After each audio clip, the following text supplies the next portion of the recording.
You're welcome back, and it's the Key Points on TV3 and 3FM. So on Wednesday, the much anticipated Fix the Country demonstration happened, and it was really clear. It was a non-partisan anti-NDC, anti-MPP, anti-establishment demonstration where many, sought to project what their views were. So evidently, it was a success, and most importantly, it was peaceful. Attendees represented a cross-section of society, young and old, tradespeople, educated people, ministers of the gospel and professionals, the every man and every woman of our society. And it's been a forceful representation of the frustrations that many Ghanaians are facing today. And among their prime demands, a new constitution for a new generation, demanding the expunging of Article 71 from the Constitution, the creation of a movement that resists political intrusion, that creates a citizen-led change for governance, and also to address our systemic failures, the problems of unemployment, bad roads, insecurity. All of these, quite a tall order, the movement wants addressed by the current NPP government. And I'll be introducing our panel shortly, but let's bring you some sights, sounds, and a report from that Fix the Country demonstration on Wednesday. 72, Solomon Kwaukume has longed for a day like this to make his advocacy for the oil sector, he says, has been fraught with several challenges. It's an opportunity I've been waiting for the past 12 years. And the opportunity has arrived for me to come out, to join the youth, to tell the youth that the day is a historic day for them to liberate themselves from the shackles of economic exploitation. Aided by his walking stick, he marched all the way through to the Black Star Square in solidarity with the movement.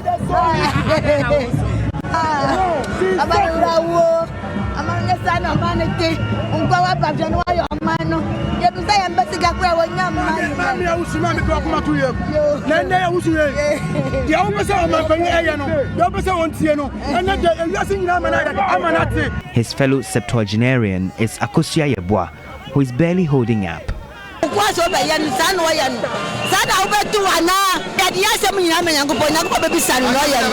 There were young people, persons with disability, those who had traveled from the Ashanti, Eastern and Volta regions. Since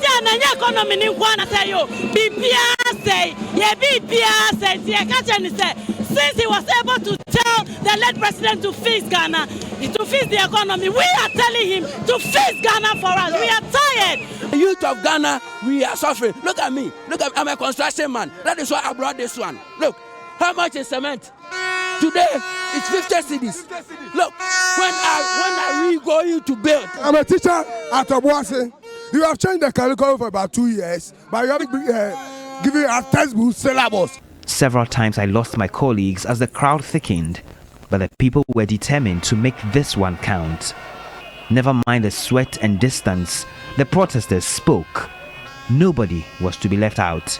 We are against the bad leadership of this nation, the bad governance of this nation. Nowadays, our church members, when they come to church, they can't give offering. They can't pay their tithe because all our members are broke. There are no jobs in this our nation. Turn after turn, the conveners addressed the crowd. Today, we are assembled here to protest against the system. But arguably the most emotional was this one from the eldest daughter of a slain activist in Ejura, Mohammed Kaka. Give my younger sister true justice. Give a reason to believe Ghana can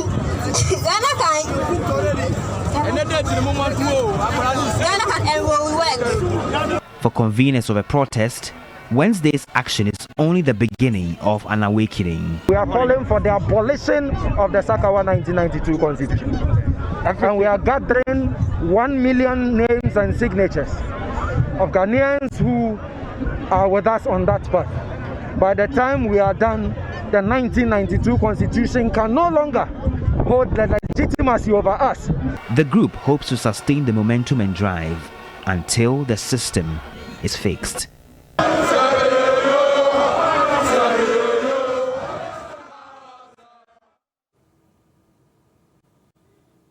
And that report was filed by Komla Adom and Mawina Egbeta about the Fix the Country demonstration on Wednesday. Well, our panel today, Oliver Baka-Vomawa, he is the convener for the Fix the Country movement. He's also a private legal practitioner and academic. We have Mami Awinado. She's a consultant with Blackbridge Consulting as well, focusing a lot on trade. Also, Dr. Soji Tete, who is the council chair for the Center for Social Justice. A young panel talking about wishes for a new generation. Thank you all very much for making time to come in on a Saturday morning and for joining me for the first time on the Key Points. Thank you for having us. All right. So just quick preliminary comments I'd like to take from each of you about two key issues that have been raging yesterday as at the time we completed our production. So the University of Ghana, KNUST, have adjusted the academic calendars. Exams are suspended for the moment because of a strike action, as well as the parliamentary debate about the report on the Sputnik V probe, where we procured some 300,000 Sputnik V vaccines, paid an advance payment. However, that was all not evident in the probe. So, Dr. Soji Tete, I'd like to start with you, your immediate comments on first the University of Ghana and KNUST strike. Well, I think it's very unfortunate that we keep having these cycles of industrial unrest. Of course, you know my background from the Medical Association, and the fact that most often than not is the government reneging on some of its promises. So at this point, I think that the Labour Commission needs to go beyond just making a declaration about the legality or the illegality of the action and call both parties and really ensure that where agreements have been flouted and not, implemented, they get the government to get back on track. Because at the end of the day, it's the students that end up suffering. Yeah. And what about the Sputnik V probe? You are with this Center for Social Justice, and a bit of the work you do is also focused on health and addressing issues relating to health. I mean, we've been very concerned about the whole matter pertaining to the vaccines. When you talked about the prices at which we were purchasing them, it was clear that it was way above even the market rate.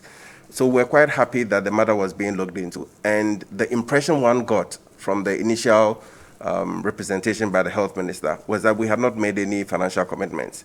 And now we seem to be getting different information. I think that we need a full-scale probe into the matter. Let's establish the facts. And I would hope that once the facts are established, the necessary actions will be done aimed at sanitizing the leadership system and then also recouping whatever funds have been paid out, especially as we are not getting the vaccines. Yeah, thanks very much. So, Mami, now another strike and also another probe that has emerged that we've advanced monies that, let's face it, resources are hard for us as a country. Your thoughts on those?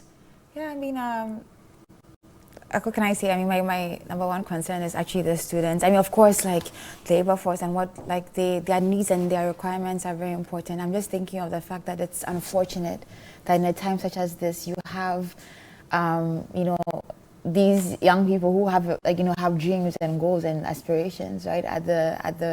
They become victims, right, to a very weak and broken system. So I'm really hoping that something tangible and long-lasting, sustainable solution can be found to the problem. But it's just sad, like, at a time such as this, when they have exams, they're already talking about the fact that COVID already affected their curriculum, right? Already COVID, everyone took I'm it in concerned the because already sector. Pre-COVID, they finish school and they don't even have jobs, right? Yeah. And then their skills are already questionable. And so how much more when there's something like this? So I'm even looking at the long-term repercussions of this. So I'm really hoping that sooner than later this can be addressed. But any thoughts on Sputnik V?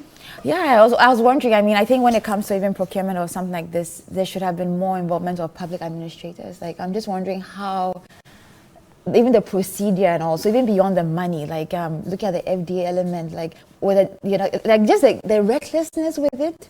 When you're looking at human lives, I mean, look at how other countries have taken this thing so serious. In the WTO, you have Ngozi busy advocating, right, with developed states that African countries can have these vaccines.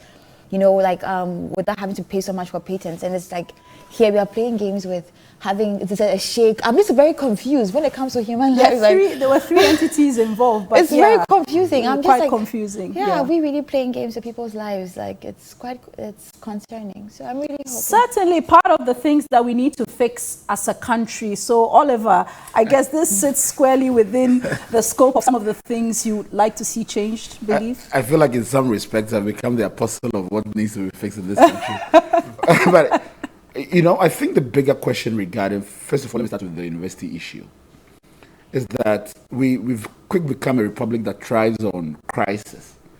And that instead of anticipating the problem, instead of dealing with them, we have to force people into a box. We have to make them feel that they have no other option to cause a massive disruption to the academic calendar. And why do we thrive on those? Why do we elevate those moments of crisis as the only time when we are inclined to sit at the table and have a conversation? And this is reflected in so many aspects of our lives and perhaps reflects the conversations we are having around fixing the country as well. The vaccine. So yes, a lot of the sentiments which have been expressed resonate with me. I was one of the people marching in Cambridge against AstraZeneca, asking for developing countries to get vaccines.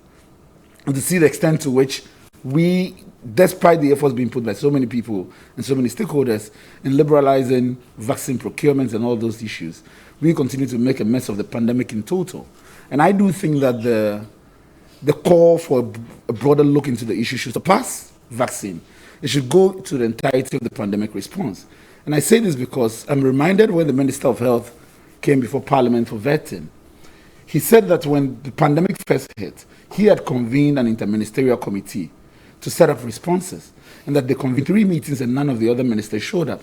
And I wondered to myself, in a global pandemic, when Ghanaian lives are threatened, our members of Parliament, our ministers cannot even act together to be able to find us responses.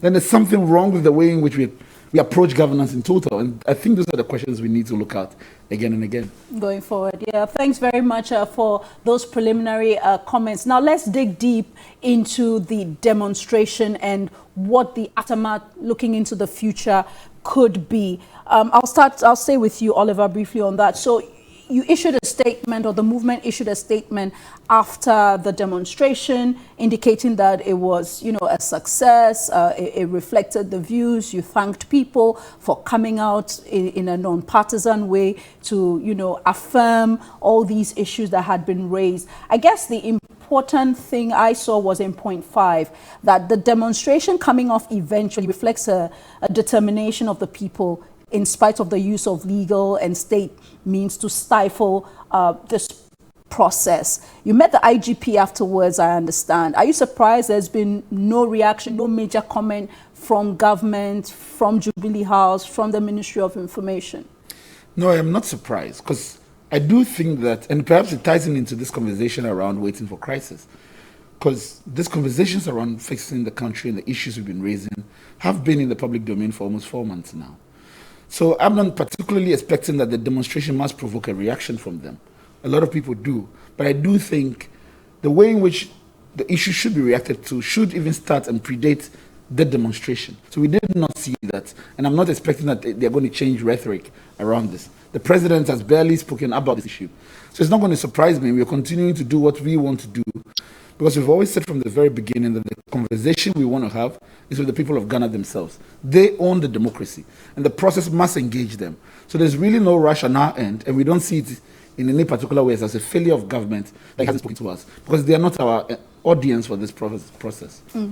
Mami, are you surprised at the turnout? I mean, many of us were waiting with bated breath as to whether really would people come out. Do people really affirm what the movement has been saying? Because this started as an online activity. Lots of young people heavily engaged online. I don't know about Baka, but maybe Soji and I, we are BBC born before computers. So I get the sense was, would other people other than young people engaged on a tech level come out? Yeah, I mean, I wasn't surprised. I think that even probably maybe more people would have if people were not feeling the brunt of what the economy is right now. I know people who are like saddled so much with debt, with problems, that even the idea of even going on the road, you know, I don't know if you understand, like, the idea of, like, because I was even talking to somebody the day before, and it's like, hey, I have to pay my work. It's like the stress of it alone, to even get up and even go on the street. So even to see people who went there, first of all, kudos to them, that they've had the agency to express what they are feeling with the country. I, for one, for example, I think I've been talking on social media for like a few years now, and you get to a point where you're asking yourself that, is it getting anywhere? And a lot of people feel that way because they've been sharing, and you go on platforms and we talk, because Ghana, we talk a lot. So you're asking yourself then, what is the next step or the next strategy, right? Beyond the speaking. So first of all, I kudos to people really now being able to like get up. You know, the best part of the protest for me when I was even watching, when I had time, was when they were educating the people about the history. Because people need to be informed. Knowledge is power. But the thing is that we need to also be careful, because now that people are getting informed and they know, they're going to ask for better. And are we positioned to give them that? If not, because you have placed people in a position where they don't have so much to lose, right? Because right now people don't have jobs. Life is hard. And then now they're getting informed about the fact that it can be better. And I can't have a right to ask for more. And then you're not giving them that. If we don't respond, and our government doesn't respond effectively to like even start engaging people, we are sitting on a ticking time bomb, because now, you know, the Arab Spring, it's like, you cannot, this generation, I think that you're exposed to so much. Like, they see everything. You're seeing what life can be for you. And we've seen it with the Olympics, those who have left, seen a lot of Africans, or, you know, people of African descent running for developed regions, you know, and for Arab states. And you are seeing that people now are looking at like, hey, I can have a better life, right? Why not? But yet, you are not giving them something to live for. Yeah. If you don't, you're placing ourselves in a very Dr. Soji Tete, certainly these issues being raised are not new.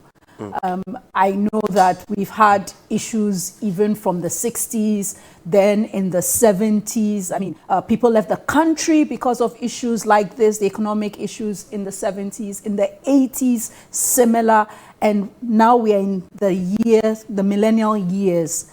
What for you is the reason why we still have to be talking or agitating about these issues? Should we be disappointed maybe in the path we've taken? Maybe democracy hasn't yielded the fruits we thought it would. I mean, clearly, having participated in the demonstration, the disappointment was clear. And in the beginning, there were those that asked whether we could transition from a social media agitation to actually putting boots on the ground. But when you arrived on the site, it was just clear that it was a totally different ballgame. I was really struck by how individuals that I did not know would walk up to me and I don't think anybody most of the people who came to that event knew who they were, like they didn't know each other. Yes, and they would explain with a lot of anger, a lot of frustration about how the system was not working. They would point out potholes to me, they would point out dilapidated buildings, and they would talk about the role of government. But I think your question is why now, and is it really new? I don't think it's new. But Ghanaians have become used to, I think, a certain 8-year cycle. We've talked about the past. The 1992 Constitution was supposed to bring an end to all of these incidents of failed governance. It was supposed to be a new beginning. It was supposed to deliver a certain promise of democracy, so to speak. Now we have all the trappings of democracy, and yet we do not deliver that promise.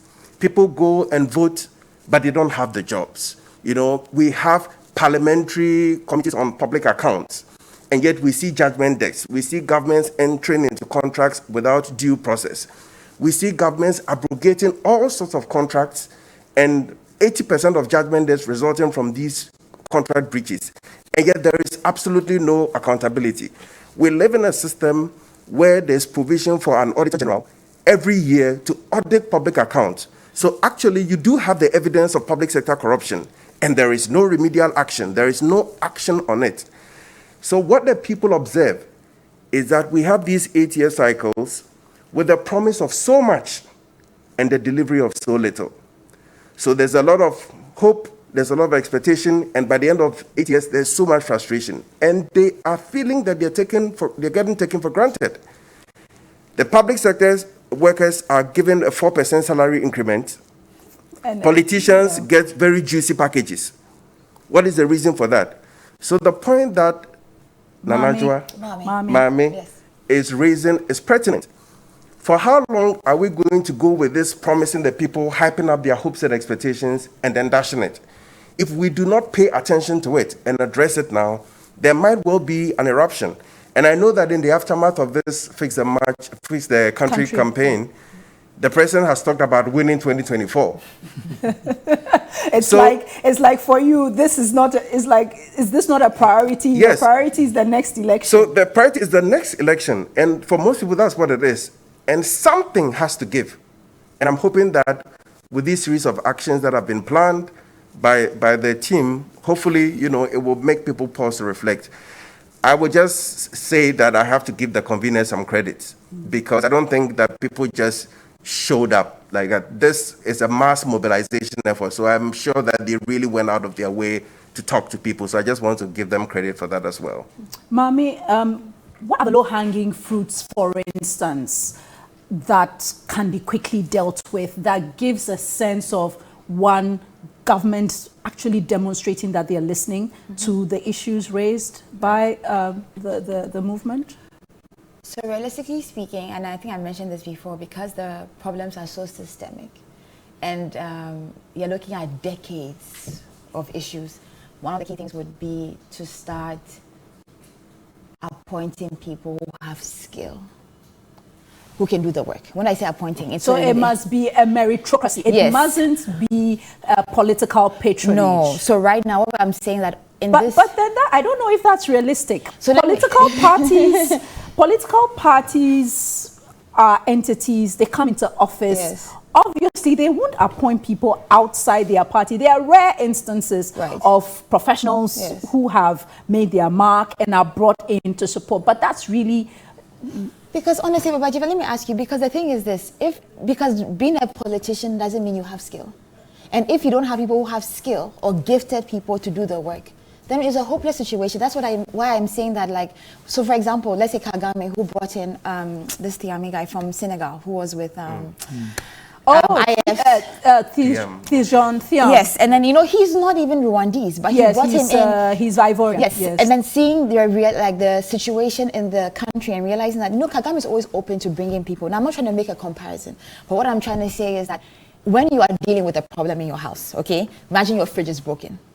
Now you're thinking, okay, I can't buy a new fridge, okay, and I need to get it fixed. What are you going to do? You're thinking of who can fix the fridge.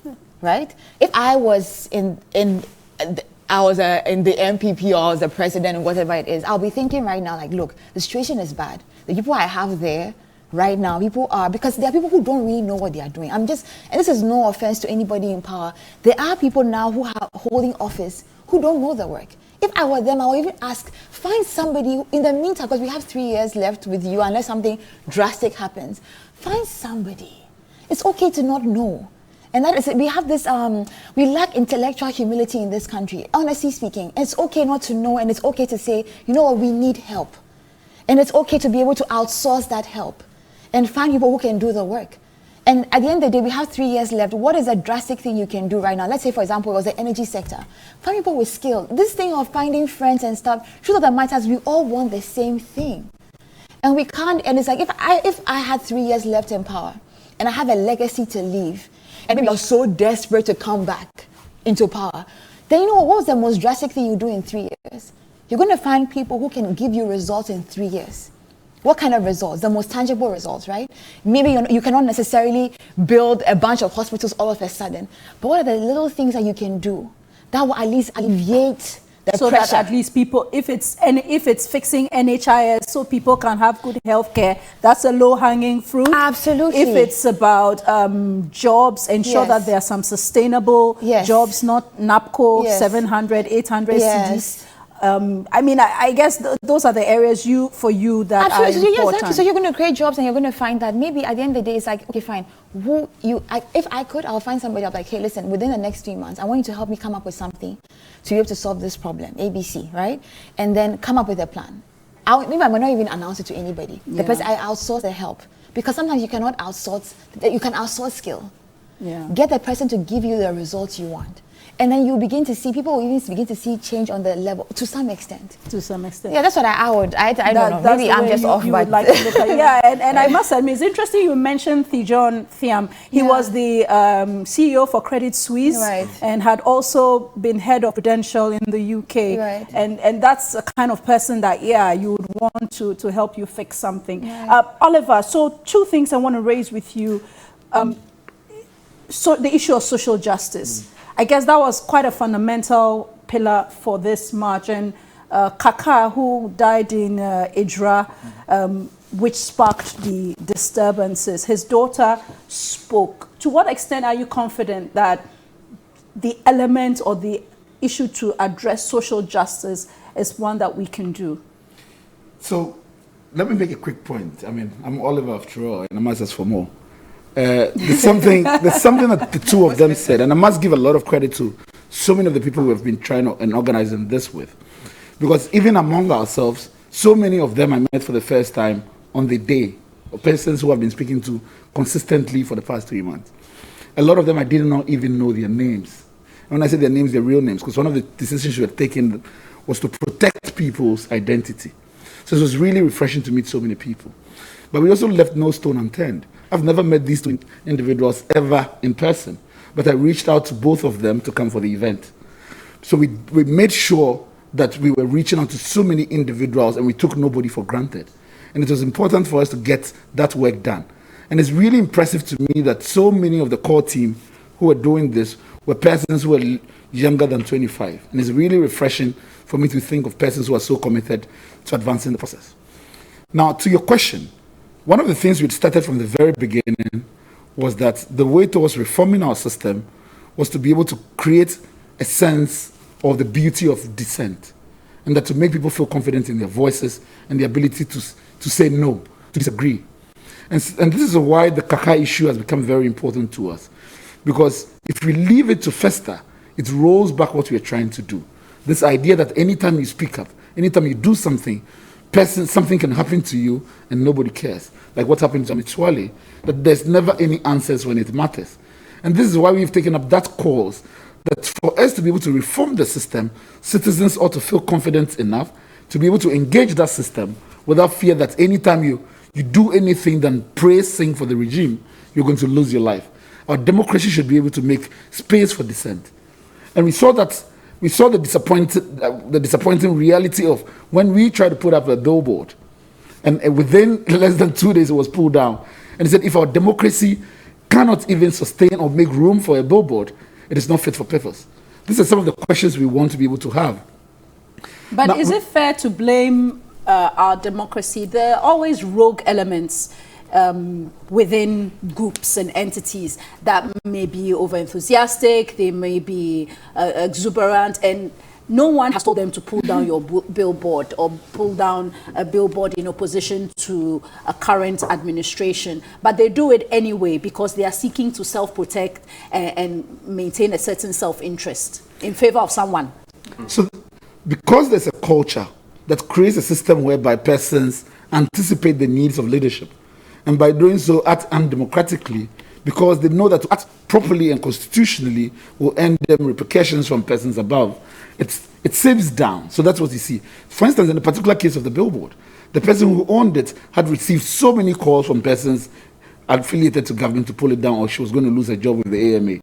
These are the issues we're talking about. And the face of oppression has changed in the country, whether they target the nerve points of economic oppression. So many people who have been mobilizing with us have had their jobs threatened. They've had persons who are working in the office of the president, ministers' offices, who had called their employers directly. Persons who have received query letters just because they tweeted, "Face the country." So these are issues that has become the way in which this democracy shields oppression. And that's the kind of things we're talking about and trying to advance. Now, even let's talk about the police, for instance. Almost every time the police take an unconstitutional action, the response is always order from above. And a lot of times there may not in fact be an order from above, but it's an anticipation of the needs of the above. So if the above is a core group of persons who are not democratically inclined, persons below them get the message. It's the same thing happened with Drumelevo, for instance. When he came out and said, beyond himself, all the individuals who had worked with him had either been demoted, sacked, or transferred. It sends down the message that anybody that dares try to do different and not play by the rules would have these repercussions. And I've seen this in the public service. I worked with the Ministry of Foreign Affairs. I've seen so many public servants, rather than do what is right, would choose to disengage because it is more protective of themselves. Why would they stick their neck out if the repercussions are so dire and nobody's going to stick up for them? This is what we're talking about the need to reform the culture of the country before we can deliver on those promises we're talking about. Dr. Soji Tete, one of the things one would refer to is how difficult it is to actually achieve results. Mami Awenado mentioned a certain strategy, and in a sense, if you have 3 years to go, you have nothing to lose if you want to effect change. But you need people to be on board as well. So I'm just wondering, getting that balance, is that achievable? It's achievable. I mean, what I find interesting in this current conversation is the fact that we are talking about a government in the first year, only the first year of a four-year second term. And this is not a new administration, so I would even have expected that in terms of continuity, we would have seen greater fluency. But up until this point, we do not have CEOs of agencies appointed. Well, they've been appointing them in the last few days. In fact, this is August.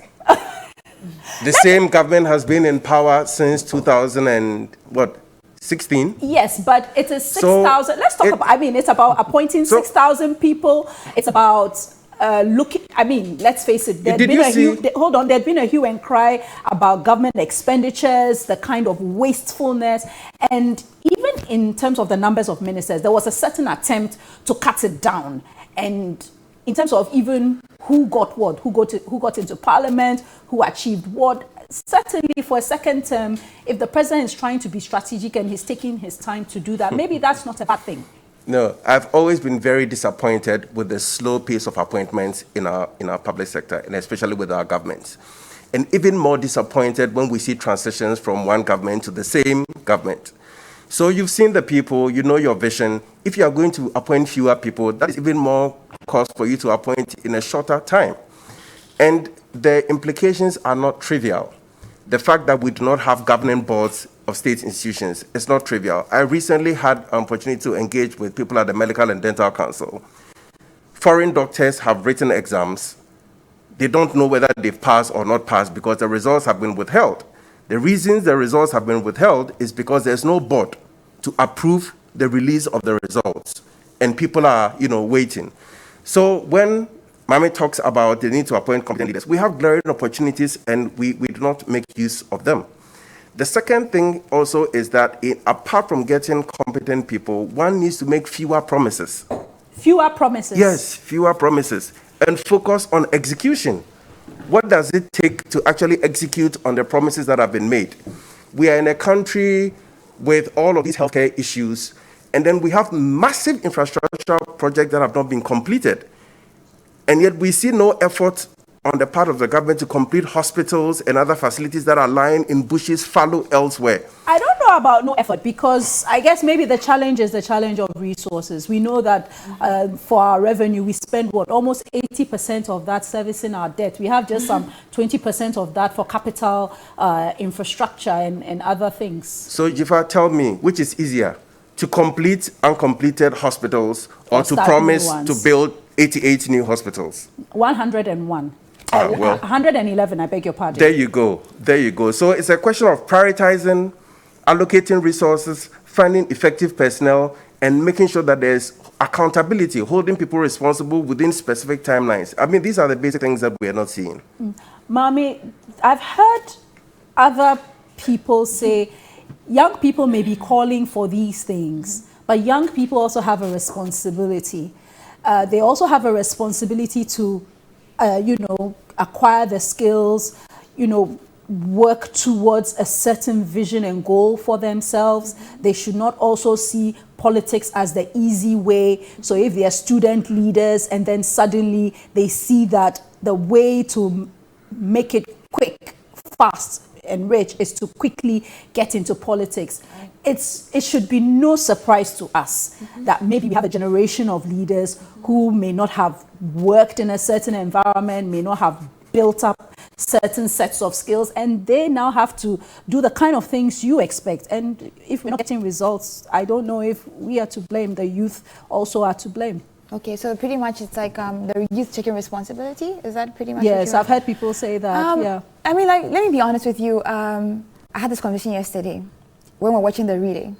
The relay, yes, of 100. Yes, the 100. The Ghana, the 4x100. I didn't want us to talk. No, actually, was talking about the team. No, I'm just teasing. Oh, you're talking about I'm just teasing because I just wanted to pass like a distant memory. So you know, for me, I like to I'm trying to think deep into the whole thing. So when the thing was happening was over, I told my mother, I said, look, this just hit me. Even beyond running fast is the skill of passing the baton, right? Is a strategy. And also who starts, who finishes, who's in the middle. You see, generationally, if you want the next generation to be better, how do you pass the baton? When you pass the baton, the manner in which you do it helps to empower the next person to be able to move quick. And so sometimes, even if you look at and I'm sorry I'm using the Olympics because we're watching. Okay. If you look at the track, right? Even the lane you run in. You see, Africa and Ghana, and when I say Africa, because most of African countries, when you go to any other, they'll tell you that they're having the same problem. We are running a track whereby every generation is carrying the burden, not only of their generation, but the previous one. Because we are from a history of, we come from a history of slavery colonization, new colonization, truthfully, because we don't own much, right? We just have the resources, we don't have money. People are controlling things. Anyway, that's a whole different discussion. And so at the end of the day, for the next generation to do better, the big question is that how are you passing on the baton? Are you holding on when you're supposed to run a relay 4x100, are you trying to run a relay like a marathon, where an older generation is keeping on to a baton longer than they're supposed to do? So the key thing is that, yes, can the next generation, should we take accountability for the fact that there is an entitled generation coming up? Yes, or people are looking for quick results. There's that element too. But the big thing is, where's the mentorship? Where's the guidance? How are you preparing them? I'm only as good as the information I have. The home I'm coming from. What are you teaching your kids? If they come home, what are they watching? What kind of values are we passing down? And that is why I feel like our generation, in fact, has so much work. We are carrying the burdens of our parents, the things that they couldn't do, their failures. And then we are now thinking of how to fix theirs, how to fix ours, and make sure that our kids have better. And that is why it's for this generation to ask themselves that, what legacy are you leaving? There's so much debt. And then you're asking yourself, what are you passing on? When we don't win the race, you're going to sit there and say they didn't run well. It's not because we didn't run well. When did you pass the baton on to us? How did you train us to run? And so I think this generation really, there's a huge burden. I see so many young people who've come to Ghana are struggling with their business. They're trying to give people opportunities. People are even when you get sick, I'm classified as you're supposed to even be part of the middle class. When you get sick, you pray first. Because you understand, I have a friend now, she has a medical condition that is even very basic. But her pill, one drug is 140 cedis. How many people can afford that? Yeah. So I'm asking myself that really, yes, the generation, we want to take accountability and responsibility, but help us. I think one of the basic things to judge a country is maternal, healthcare. Yes. And Soji, Dr. Tete knows all too well, right? The kind of experience I've had and the kind of discussions we've had about what healthcare should be, right? Which is really just a basic thing. So Oliver, looking ahead, next steps for the movement, because at the event, when you gathered at the, is it the Black Star Square? Yes. One of the things that you did was you didn't speak to the media. In fact, you asked the media to go. Why did you do that? I think the media have been quite supportive of the team. So it's almost as if you asked the media to step aside and you only wanted to speak to the people. I mean, I'm just trying to understand what was the concept or thinking behind that in order to understand what the next steps are, because it's only the media that can convey your next steps. So I think it's important to make one thing clear, that in deciding that the media should take the backstage and for people to come forward, it's not necessarily saying that we do not prioritize and value the media's presence there. But it also reflects something we've been saying consistently, which is that who the audience is. And the audience is the people who had come there and who had been there and that we wanted to engage. And she said something about the values that we are passing on to people and what kind of the ways in which we are educating people and raising consciousness. And a lot of times when we say this, people think that we are saying it to be provocative. But we genuinely mean that our audience and our conversation must be with the people.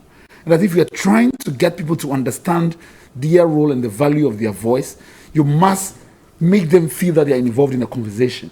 Not that you've put yourself in a position where you're projecting yourself on TV and making fine speeches to an audience that is not necessarily listening to you. And so that dynamic is what is important to us that we wanted to enforce there. But also going forward beyond that conversation, one of the things that we have done and we want to continue to do is that people are only as good as the information they have and what they understand about the process and what this is about. And we cannot achieve that if we come into a space whereby so many young people come, and a lot of the times when even when you're speaking to them, they do not understand what you're trying to say to them. So let me give you an example.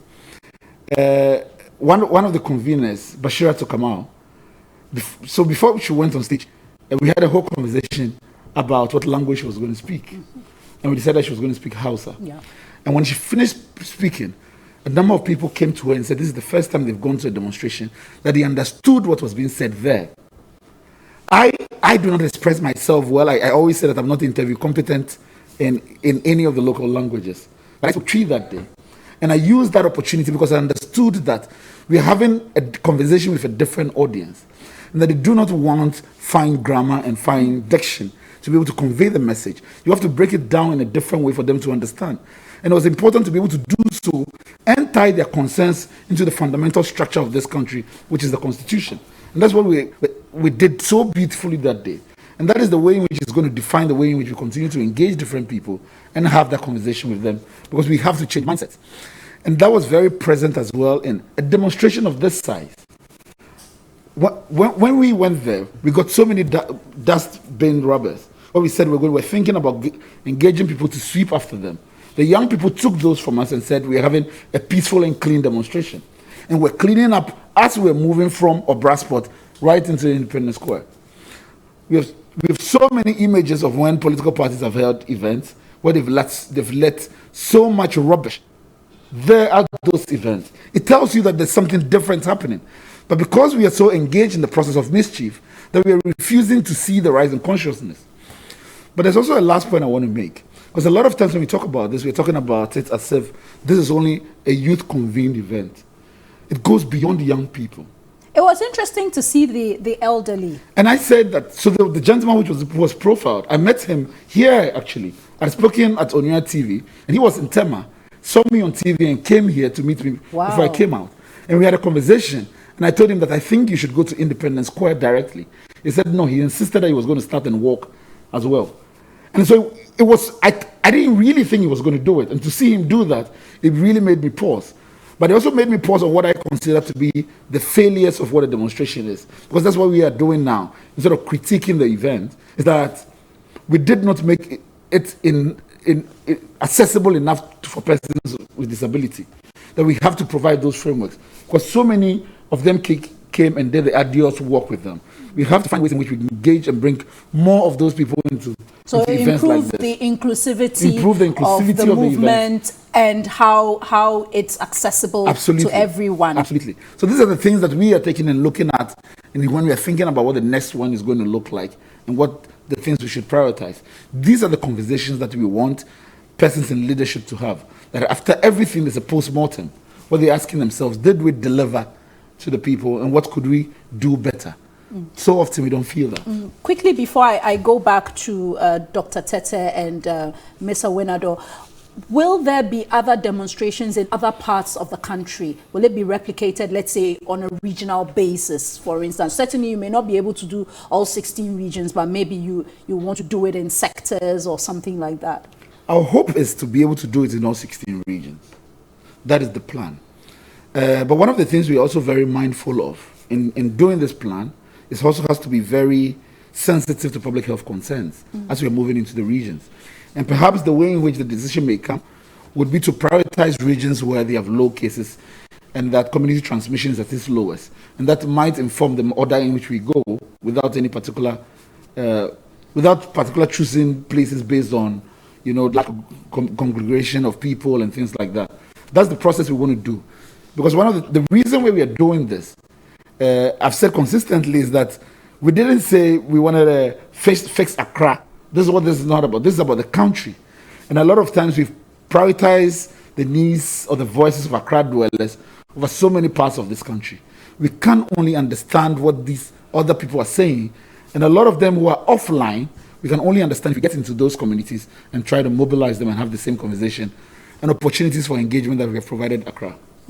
Mami, looking into the future, I mean, some young people may be part of this movement currently, but there will be overtures to them. I mean, I've heard a few people say, what do they want? And I find that quite odd, because I think it's been clear they want good jobs, they want a sustainable way of life.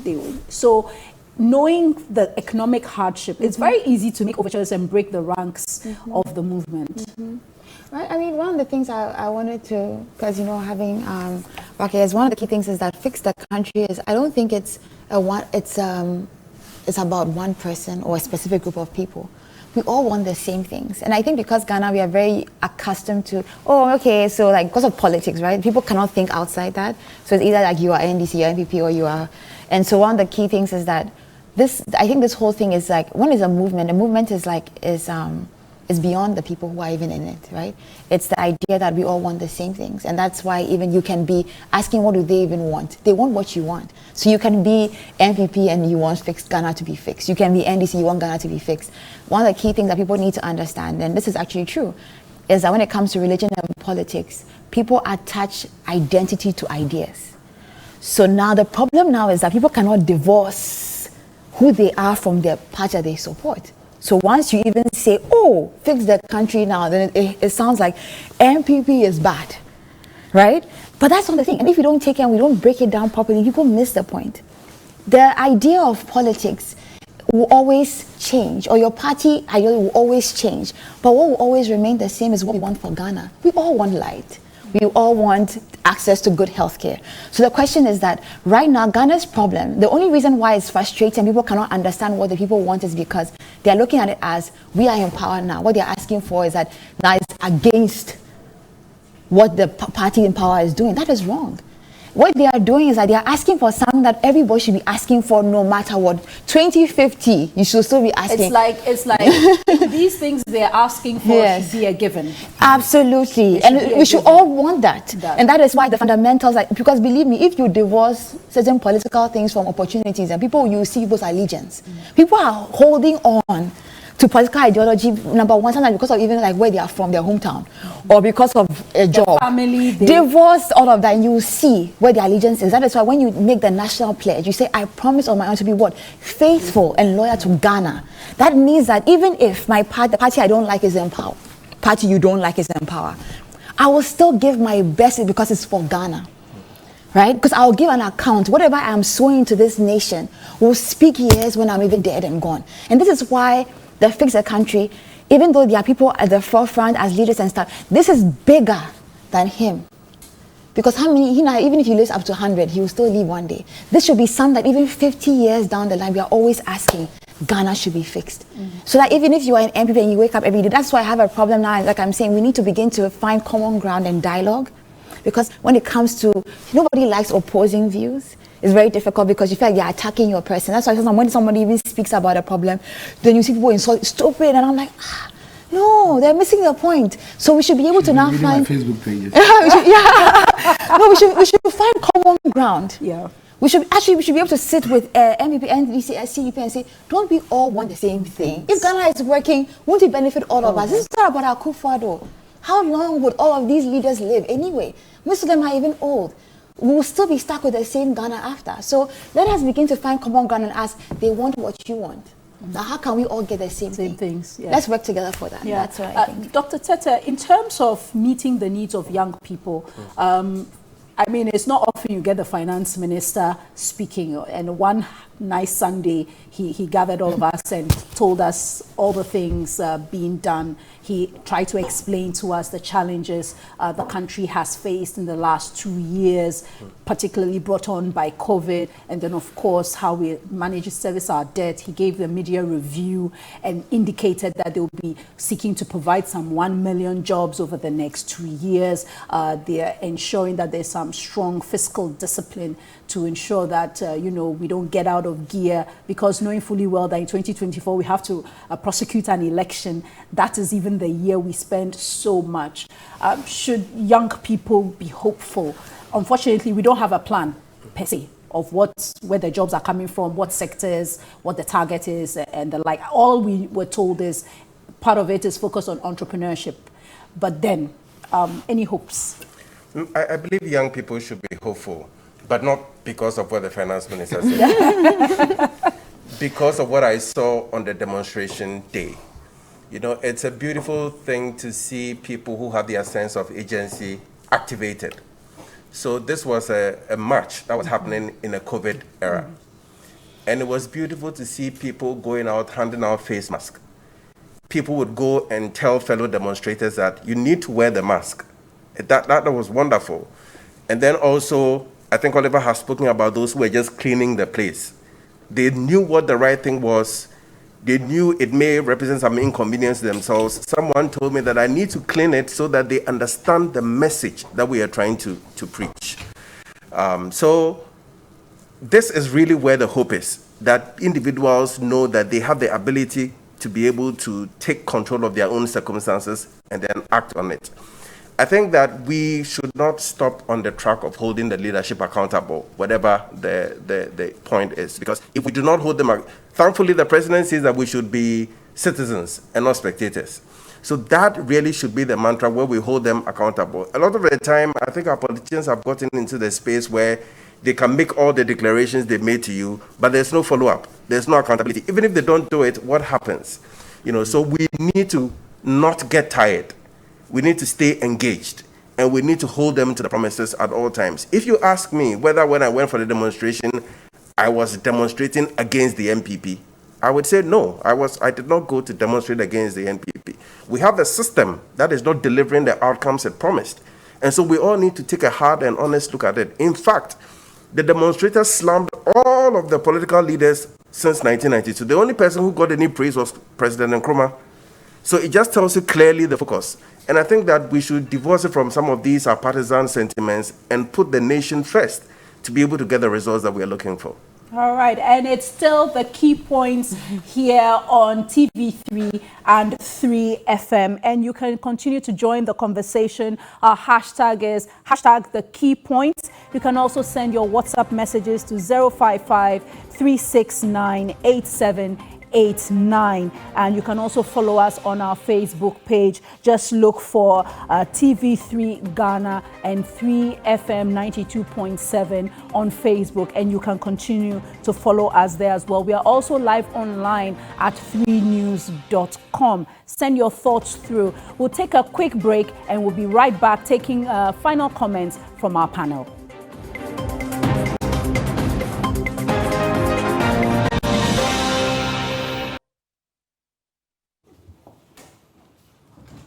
You're welcome back. It's hashtag the Key Points. My name is Jifa Bampo. This program is live on TV3. It's also live on 3FM 92.7. You can check out our Facebook page and follow us there. Just search for TV3_Ghana. Also search for 3FM 92.7, and also join us online at 3news.com. And I've had in the studio with me so far Oliver Barker-Vormawor. He is the convener for the Fix the Country movement. And then we have Mami Awenado. She's a consultant with Black Bridge Consulting, focusing a lot on trade, local and international. And Dr. Soji Tete, he is the council chair for the Center for Social Justice. He's also a former vice president of the Ghana Medical Association. So, Mr. Vormawor, in terms of sustainability for the movement, one of the key concerns I know that exists among people who follow the narrative is that, oh, very soon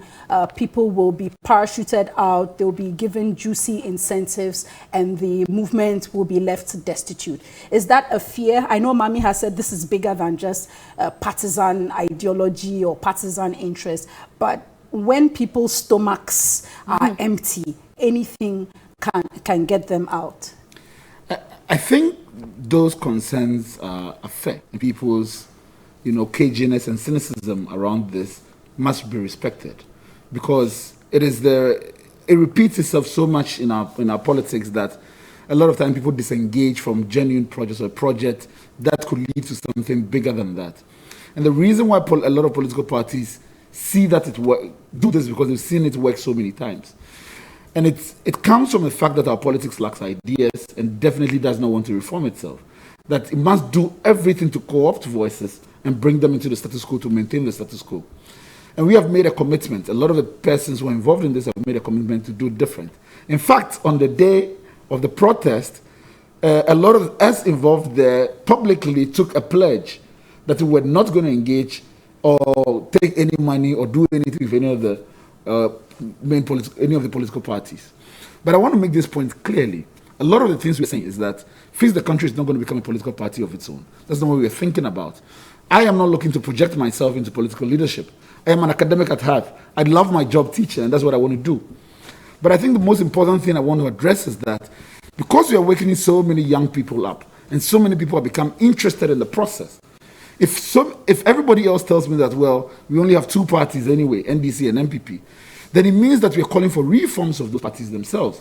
And so if young people who are coming up decided that we want to get into those spaces and reform the culture within those spaces, I encourage them to do so. They are entitled to participate in the democratic process and to improve the substance of it.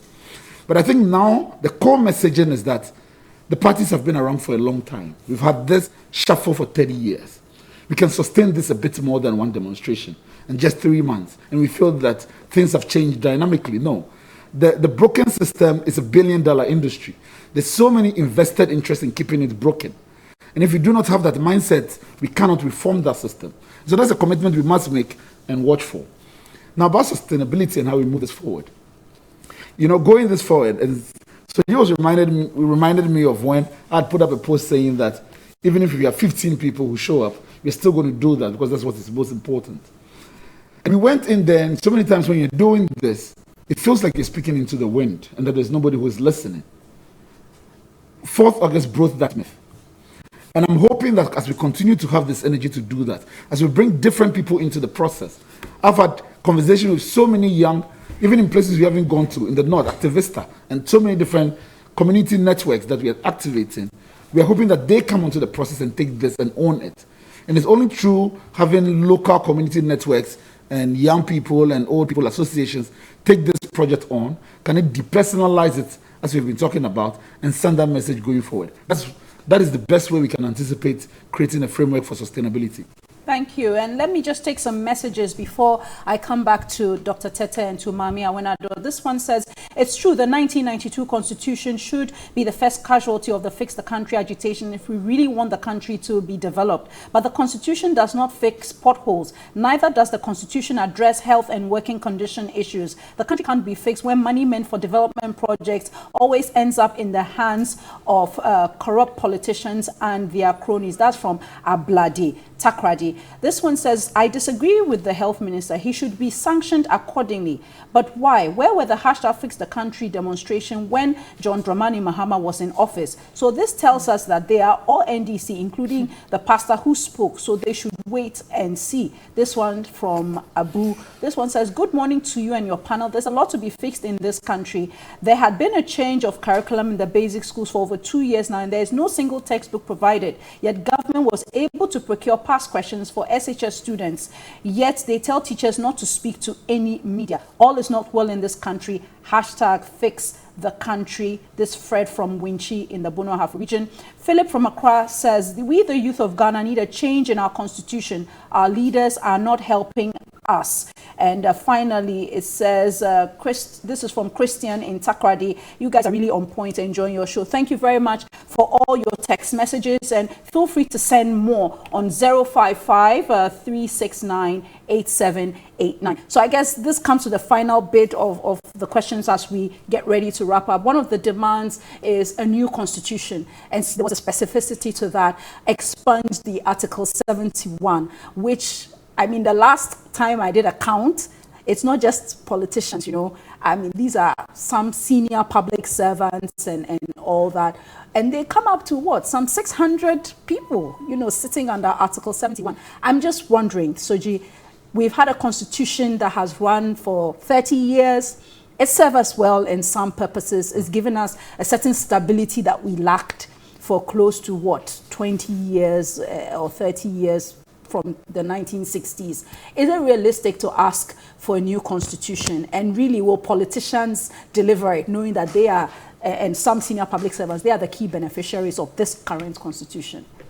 Yeah, I think it's a realistic call. And in many of the democracies, they would tell you that the constitutions are living documents. So we are not supposed, it's supposed to serve a purpose. And when that purpose is not being met, it's okay to reflect and to ask ourselves which aspects that we can reform. And you recall that President Mills put together a constitutional review committee that came up with an elaborate report. Government issued a white paper, and that was it. A lot of the things were not accepted. Yeah. So, and in the American Constitution has been reviewed. The British have had an opportunity to reflect on certain specific provisions. So these are dynamic, you know, documents, and there's nothing wrong with looking at it. You talk about Article 71. I mean, these are all people working in the public service. And yet, whenever we've come up with either a health sector salary structure or a single spine salary structure, we see that it doesn't apply equally across. From a social justice perspective, we are asking, why shouldn't we have the same spine for everybody? You know, the justification, this is why people talk about the fact that people are going into politics motivated not by the transformation they can bring, but because it's become a pathway to personal wealth. I think that we can look at that. There are issues around seeing Parliament as a stepping stone to the executive, and thereby weakening Parliament's ability to hold the executive accountable. So perhaps we could be looking at a complete separation of powers so that the accountability mechanisms will be strengthened. Or reduce the percentage. Or Because reduce the percentage talks up. I think a lot of the time we say the percentage says the majority of ministers should come from Parliament. Oliver, you were on the Constitution Review Commission. Correct me if I'm wrong. I think it's not less than 50% of ministers. So it means that you can actually keep the number of appointees from Parliament much lower than what it looks like a majority of maybe 70 or 80%. You're absolutely spot on. I think even the problem goes a little beyond ministers, because now there's really no separation between Parliament and executive. Why? Because you have members of Parliament now who have been appointed to boards, who are now MDs. It doesn't sit with the constitutional ethic, because they have now become part and parcel of the executive. Yeah. And that's not what the Constitution ever intended. It was supposed to cure just one mischief. And now we've used it as a license to blow apart Parliament. Now the leader of the majority in Parliament is also the Minister for Parliamentary Affairs. So there's sort of, the crisscross is a bit too much now. There's really no, and so I always say that this Constitution put up a framework within which Parliament was set up to fail. And that intention was already evident even in when the documents were being framed. Because the poison pill of that majority ministers comes from the 1979 experience, when for the first time ever in this republic, Parliament says no to a government budget presented by Professor Bene. And we said that, no, that means there's something wrong. So I think there's an ethic or the fact that the Volta region at that time had no member of Parliament, and so that person could not be, they could not appoint a minister from the region. So that was also an issue. Mami, someone sent us a text message. The Constitution doesn't give jobs, doesn't pay bills, it doesn't solve your healthcare problems. Is it a new Constitution, or it is the actors who must implement what is in the document properly? Well, obviously, like the written word or what is on paper has to be reformed, right? I was even looking at Article 70, right, and the powers of the president to appoint, you know, and all of those things where it's like the reformation is required because, you see, you don't want to put too much power on human beings because human beings are fickle. All of us as human beings, even today, how you feel today will be different like you will feel differently tomorrow, right? And so the whole idea of reforming the Constitution is that it's the Constitution that drives the kind of people who sit and determine certain things, right? At the same time, it doesn't necessarily change who the people are. That's why the value system is necessarily important, that we actually have a value system. But the Constitution helps to be able to create proper structure of how things are run in the state. And so reformation, yes, it won't build schools, but it can determine, it can help reduce the level of, you begin to even see those who really have genuine interest in really helping to govern the state, or people are going there because of business. Because see, we are selfish as people. Trust me, everybody has. In fact, you won't even know how selfish you are until you are placed in a position where you are given the chance to be selfish. That is why I'm very careful about even saying, hey, when you say, oh, when I'm in power, I will never do this. And you know what happens sometimes? You'll be at home and you see something that is not for you, and then maybe you don't want to ask, and maybe you take more than you're supposed to take. You're like, oh, maybe I'll never do that if I had. See, the small things that we do will always play out in the big space. So what we are seeing happening on the big space, it's a human trait. So the system must be able to regulate human weaknesses, because everybody is fallible. So he who is without sin, nobody is perfect. That is why you need a constitution that helps to manage the weakness of man, because man is weak. And if you read things about gold, the human beings can be very depraved. Trust me, especially when it comes to survival. When people see and they are hungry, forget it. So that is why we need to have a constitution and a system that helps to regulate even our weaknesses. Lest you even think that you are not making a mistake, but you are. And that is why constitutional reform is so important. We shouldn't see it as, you shouldn't desire too much power, because that power will destroy you. It's nice in the beginning when you are controlling it, but you don't even know when you are slipping. And what is life that you die and don't leave a proper legacy? And that is why I'm saying that in Ghana we even, you know what we call murder. I know Ghana, we like to say, oh, which is not demon, break. But trust me, there's nothing more powerful than the kind of evil you see is when they ask you to do the road and you didn't do it well, and hundreds of people come and die. You're not a murderer because you didn't pull a gun, but your action caused the death of people. That is where we must come to with our conscience. Because of conscious leaders, that we realize that your one decision back will affect me. Everybody, our everyday decision. You, as a mother, if you wake up and you make one wrong decision, your child can come and pay some price they didn't even have to pay for. But because you made a little decision. So that is why we need a constitution that helps to manage the weaknesses of human beings, because we're all fallible.